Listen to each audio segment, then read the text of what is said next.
I employed a technique I first invented about 3 weeks ago. And Biggie said he loved it, and it happened again this weekend. I guess on Thursday or Friday, I had a hot take on the Cracker Barrel controversy. Yeah. Remember what I said? What's going on, you guys? In a nutshell, that's exactly what I said. I said, what's going on? Why is everybody mad at Cracker Barrel? Get it. So my thing was, didn't they just update their logo and paint their walls? And why is everybody making it political? To which you all said, because everything's political, that's just how it is. It's what we do now. Just a company in the crosshairs that just got caught, And it's like, somebody, I guess the CEO. Well, she's suddenly a woke liberal. Yeah, that's right. And I just said, what? All they did was change the logo. They got rid of the old guy in the barrel, the Cracker and the Barrel, according to George. Biggie, maybe you can confirm or deny. The old man on the barrel, sitting next to the barrel with his elbow on the barrel, is Uncle Herschel. That's what it's always been. Confirm or deny. They got rid of Uncle Herschel? Well, that's what I've always now I'm mad. Now I'm upset. I think, I don't know if that's ever been officially him. I think Biggie's correct. Yeah, but people have just kind of made it. Oh, they've assumed that was Uncle Herschel. Yeah. Correct. What is the history of is there just a guy or? No, they've never said. I mean, it's just a logo. But who's Uncle Herschel? Is there a connection to? Did the founder of Cracker Barrel have an Uncle Herschel? I think it's just always been Uncle Herschel's favorite breakfast. I mean, they might have just named it just out of nowhere. Herschel sounds like an old timey name. That's a fact. Well, anyhow, I was bombarded with emails saying, you woke puss, you this, that, just crushing me for the crack. My Cracker Barrel comment was, what? They just changed their logo. Big deal. Companies do it all the time. So what did I write back to every single one of those person? You're right. Mm-hmm. I've let you down. I'm sorry. And I almost put another line. I have to be better. That's that. Yeah, don't do I have to be better. You don't think so? Yeah, that's to overpromising. I didn't. What you're doing now is smart because it just gets rid of them because they read that email and they go, ha, got one. Well, yeah.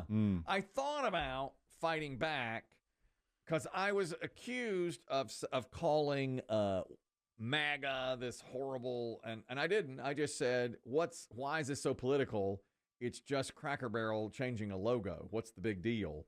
But boy, people very upset by that. Oh, still, I mean, all weekend long, you saw, if you were on social media, you saw people complain about Cracker Barrel. People who probably haven't been to Cracker Barrel in years. I haven't been to Cracker Barrel in years. No, yeah. Not years. That's normally how it goes, though. It's like the further you are away from it, the more angry you get about it. Well, I was not mad. I just was like, what? Do you have... Is there a way where you can save that response, Kelly, and save yourself some typing? Oh, you should. That's just an auto response, yeah. Because there was a ton of them. I mean, a ton of them. There probably is a way to do that. I'm not email savvy enough to know how. You're right. I've let you down. I'm sorry.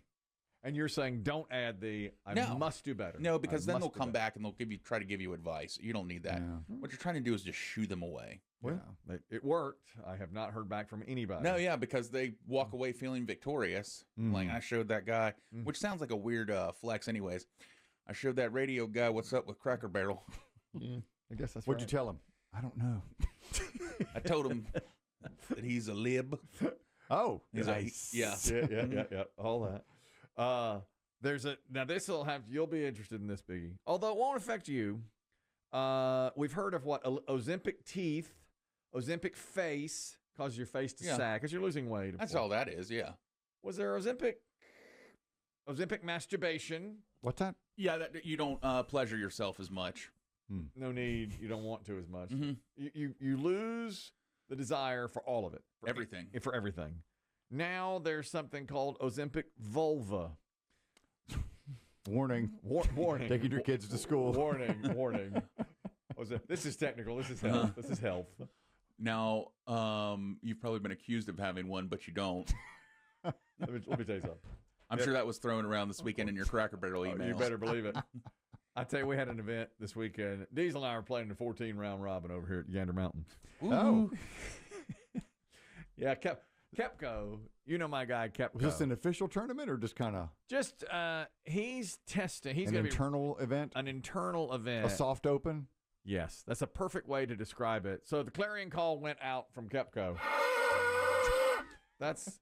He doesn't even text or call. When you hear that sound across our city, you just turn toward Gander Mountain. Picklers know what to do when they hear it. Yeah, we go to the indoor pickling spot, which used to be Gander Mountain.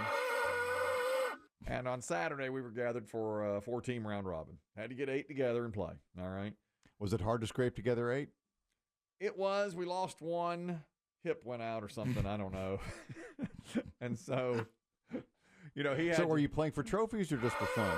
Just for fun, just guys we know. But I really wanted to win it because they were good players and they were guys we know. And I said to Diesel, we aren't losing a match in this whole thing. You played each team 3 times. So you get 9 matches. Well, the first match. So how long would something like that take, typically? 2.5 hours. Okay. And rest breaks in between? Yeah, a little water. Okay. And he was testing an app that would keep track of the scores and randomly put you against other teams. So that's what, because he's going to be running tournaments over at Gander Mountain when they get it finished. And a little soft open, little beta test. Mm-hmm. Yeah, we've done some soft opens over there. And I love it. And so we win match 1. Imaginary James played and with his partner. And we won easily round 1. And they're good players. So I was feeling great. Well, round 2, the second game, tight match, and a ball gets hit to Diesel, and it tips the net and comes up toward his face. And at that point, he raises his elbow to try to hit it. He's off balance. And when he did it, apparently he hurt his shoulder. And all of a sudden, he's like dragging his shoulder. Oh, no. And he says, I can barely get strength to serve. And we lost 3 in a row. And then he disqualified himself. He said, I cannot play. No. Never happens. Never happens. No, I've never seen him leave. No. You got to drag him off on a shield. Yeah, exactly. He's a gladiator. Well, after he heard it, we were taking the water break, and he says to Kepco, what's this muscle right here in your shoulder? And Kepco said, that's your vulva. Nailed it. And all the guys, he got you. That is a high five moment. Solid burn. Even when injured. Because he was like, and it was kind of a wimpy looking injury. I mean, the ball just went up kind of toward his face. And that hurt his shoulder. Oh. It's a non-contact injury. It was. The softest of soft tissue. So Kep goes, yeah, I know what that is. That's your vulva. And everybody's like, whoa, burn. Well, how is he doing today? Did you check on him? No. Did you check on him yesterday? No. Well, he's texted me and said he's going to have to take a week off. He said that's, it's just like I have to rest. Look, I don't know anything about that part of the body, but are we talking rotator cuff? That's up there, isn't it? His orthopedist thinks it's a strained ligament that runs through that muscle, and he's going to go in and see him, but he's hoping to be back in a week. Will you be auditioning new partners for the time being? Already have. Oh, sorry, shouldn't have said that out loud. Didn't wait any time there. I see. Mm-hmm. Played last night. Anyway, several women have said that they have sagging skin, dryness, weaker pelvic muscles in the V around the vagine. And they're calling it Ozempic vulva. Experts suggest that these are the exception to the rule, that most women's vagines stay perfectly fine during their taking of Ozempic. But several have gone on to Reddit threads to say, is anyone else on Ozempic experience vaginal dryness? Muscle weakness, all of these things. And so Ozempic anyone vulva. I just feel like that's a real quiet moment. Do I tap in here? I don't even want to put my name on this. Anyone else having vaginal dryness here? And even Reddit is just quiet. I didn't think the internet could echo. Yeah. Hello? Anyone else? Some say urinary leakage as well, because the pelvic floor becomes that's scary. Weakened. It's weakened by the Ozempic. Well, now, Biggie, you're closer to that world of injectables than Kelly and myself at this point in our lives. That's not something that you're supposed to take until the end of time, correct? So your doses go up, and you get kind of what I understand to a point where, that's like you're maxed out You stop taking kind of it? dose. You can, people do. You're not really supposed to be on it forever, is how it's been explained to me. That makes sense. Obviously, you want to help you lose weight, Mm-hmm. but while you're losing the weight, you're also supposed to be learning new habits and ways to keep the weight off. Right. That won't include the injectables. Do we know yet? Is it too early to know? People who take it for a year and a half, lose 75 pounds, go off of it, does the weight come back? Is it still too new? I I've heard, think it is. yeah, but I've heard mixed results. Yeah. I know I've heard from people who were like, when I stopped, Mm-hmm. because the problem is, I think it cuts those cravings while you're on it. And then the cravings come back. Yeah. I mean, a lot of times being big is as much a mental thing as it is, Mm-hmm. a physical thing. That's Mhm. why, people love to say, well, go run, go just do this, fatty. A lot more mental issues there with it, too. Did you hear Chris Kelly saying that last week? Did I? Yeah. Did I? Are you quoting? Wow, that was Yeah. eerily accurate. Yeah. Serena Williams lost 31 pounds on Ozempic. Yeah, she's public with the jabs. She is so brave. Is there anyone braver than Serena Williams? Not that I can think of. She said she tried walks, she tried working out harder, she tried diets, nothing worked until she said, I'm going to do this. The stigma is gone. I'm going to take the GLP-1. I think she's even advertising for it. Oh, really? I think. It wouldn't shock me if she did the interview last week and then becomes the face of it. Mm-hmm. The U.S. Open is happening right now, the tennis tournament. You might see more of her doing that. There was an event at the U.S. Open. Guy Medvedev, who's a good player. Pretty good player.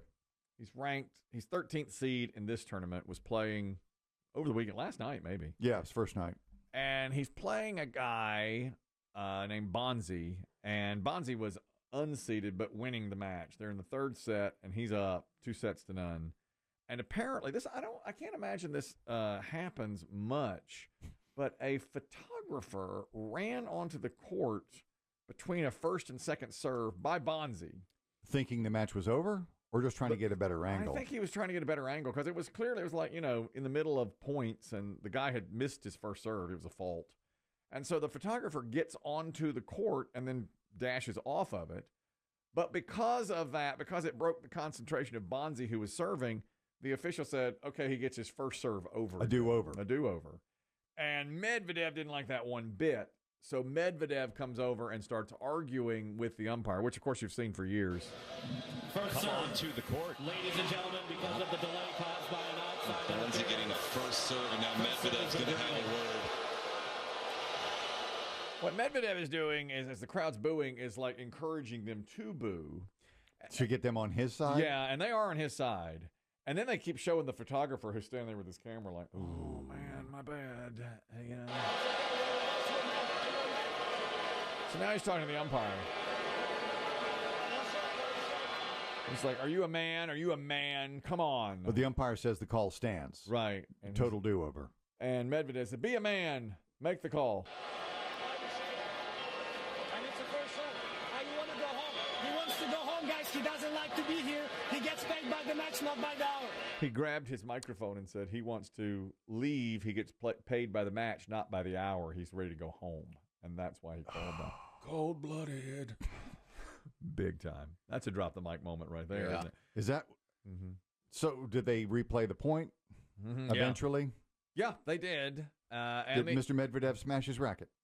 He did. He did. To pieces. Yes. And the crowd continued to boo, and Mr. Medvedev continued to implore them to keep booing. What did Riley Opelka say? What did Riley Opelka say? Let's play. I don't know what he means by that. He's saying, what did so-and-so say? What did so-and-so say? I don't know what that means. Can't make it out. Ladies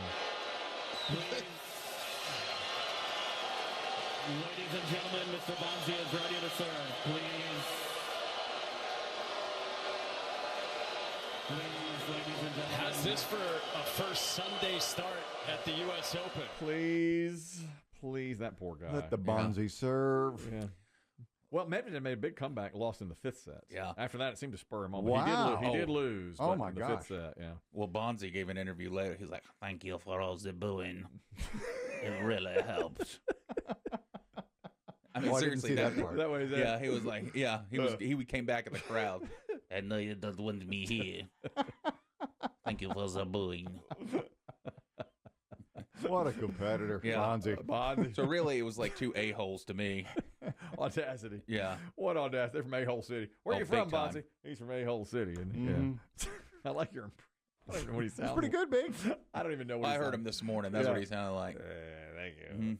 Is that photographer banned from the rest of the tournament? I was surprised they didn't kick him out right then. He stayed on the sideline, taking the photographs. I have no idea. He really because I mean, when the match is over, everybody knows when the match is over. He really the players shake hands at the net. Yeah, yes, that's right. And he came onto the court, and Medvedev fought off the points, won a match point, and then came back and only lost in the fifth set. Crazy night. Yeah, that's the first weekend at the U.S. Open. Here's one for you. This is morphed into some sports dirt. I want to see if you can get these. There are how many billionaires do you think are athletes? They are billionaire athletes. Oh, that are athletes. Yes. Okay. Not like Kardashian or Okay. whatever, but these are athletes who are billionaires according to their net worth. How many do you think there are? Is Tiger one? Well, let me say this. Okay. There are 7. Someone has just joined the ranks. Okay. Okay. I'll let you guess them. 2 of them you'll never guess. Okay. There's no way you can. One is a Romanian named Ian Tiriac. He won the 1970 French Open doubles championship. He became a billionaire with investing after he retired. I think they pronounce it Jan Teriak. Jan- I remember Jan Teriak. I remember watching him play. I've heard him. But Jan he still Teriak. counts. But he counts because he's an athlete. He won the French Open once. And he's a billionaire not because of tennis, but because of his investments. The other is an NBA player named Junior Bridgman, who I also remember playing. He's a billionaire because he owns fast food franchises, Coca-Cola bottling franchises, and has bought Ebony and Jet magazine when they were at their peak and made $1 billion. Dang, Junior? He's a billionaire. Junior Bridgman, yes. Now, I wonder, the others are names you know. Here's a hint also. No soccer players. Yeah, didn't think there would be, actually. No Messi, no Ronaldo. I thought they would be on there. I don't think they're billionaires yet. Messi's close. He's like $800 million. Yeah, they could be when they retire and probably invest in probably a soccer club. Okay. Didn't Tiger Woods cross the barrier? Okay, there's the first. Tiger Yeah, Woods. So there are 4 left. Michael Jordan. Oh, yeah. Okay. Now there are 3 left. So you have Michael Jordan, Jan Tiriac, Tiger Woods, and Junior Bridgman. There are 3 more. I'm going to say LeBron James. LeBron. Yes. LeBron James, and now there are 2 more. Magic. Mm-hmm. 1 more, and he's the latest. It's a he. They're all men. He's the latest. He just has become a billionaire like in the last week. Can't be Brady, can it? Well, I was thinking Brady only because he does now own Raiders? part of the Raiders. TV money? Yeah, well, Raiders more than maybe a new evaluation of his. I'm for some reason I'm thinking even Jeter. Oh, Jeter! I know it's not Jeter by your reaction. Damn it! God, this is why I lost out on the Jeopardy hosting job. Yeah. This is why I'm not on Wheel of Fortune. Is there a G? G? Oh, please. Just try to be more poker faced if you could, please. There's so many guys though who have made money off investing their their millions through the years. Well, this guy is. It's not Scheffler. Can't be It's Scheffler. not Scheffler. No, Not too yet. new. This guy is an absolute superstar in his sport. I guess we'll just go with Brady if Chris Demm wants He is to. not Brady. Is it a baseball player? No. If I give you the sport, you'll probably get it. And he's known as one of the greatest of all time in his sport. Gretzky? No, No. That's a good guess. He too. doesn't own much. And that's not a team sport. It's an individual. It's an individual Yeah, sport. it's an individual. Oh, well, it's got to be a tennis player. The Federer. Fed. Roger Federer has just become a Jeez. billionaire, and of course, he's got all the merchandising. His clothing Yeah. line, but Clothing all line. the other ones Did do he too. invest too? Only the 7th player, 20-time Grand Slam winner, estimated now to be worth $1.1 billion. He's invested into Swiss sneaker brands. That on running, that's his. Huh. He's Okay. invested heavily in that. Off-court endorsements and his clothing line have brought him $1 billion. Well, with LeBron, it's not like LeBron's salary. It's that he's invested in Hollywood movies and he has studios and That's right. We got him. That's all 7 of them. You'd have never gotten Jan Tiriac and Junior Bridgman. Who would have thought?